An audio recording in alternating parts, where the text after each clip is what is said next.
Surat international એરપોર્ટને નડતરરૂપ 3 building માટે મહાનગરપાલિકા નિર્દયી બની 151 વૈભવી ફ્લેટ ખાલી કરવાનો આદેશ આપ્યો છે. બિલ્ડિંગ જ્યારે બની તે પહેલા પ્રક્રિયા મુજબ એરપોર્ટ ઓથોરિટીએ એનઓસી આપી હતી.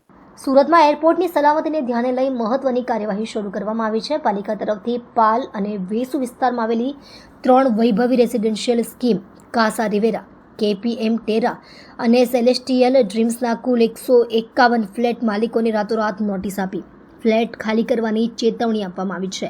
ત્યાં સુધી બધું નિયમ મુજબ ચાલતું હતું. જ્યારે આ બિલ્ડિંગોના નિર્માણ પહેલા એરપોર્ટ ઓથોરિટી તરફથી એનઓસી આપવામાં આવી હતી. એનઓસીના આધારે પાલિકાએ ડેવલપમેન્ટ પરમિશન પણ આપી દીધી હતી, પરંતુ નિર્માણ દરમિયાન એરપોર્ટ ઓથોરિટી દ્વારા એક રિપોર્ટ મોકલવામાં આવ્યો, જેમાં આ બિલ્ડિંગોને જે સ્ટેજમાં છે તે જ સ્ટેજમાં રાખવા જણાવ્યું હતું.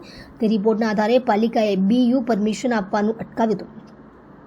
છતાં બિલ્ડરો દ્વારા બીયુ પરમિશન વગર ફ્લેટ વેચાઈ ગયા અને લોકો તેમાં રહેવા લાગી ગયા હતા. 151 ફ્લેટ માલિકોને તાત્કાલિક ફ્લેટ ખાલી કરવા નોટિસ આપવામાં આવી છે.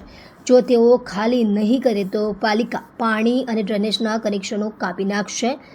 આ ઘટનાને પગલે બિલ્ડરોમાં પણ ખળભળાટ મચી ગયો છે અને કાયદાકીય દોડધામ શરૂ થઈ ગઈ છે.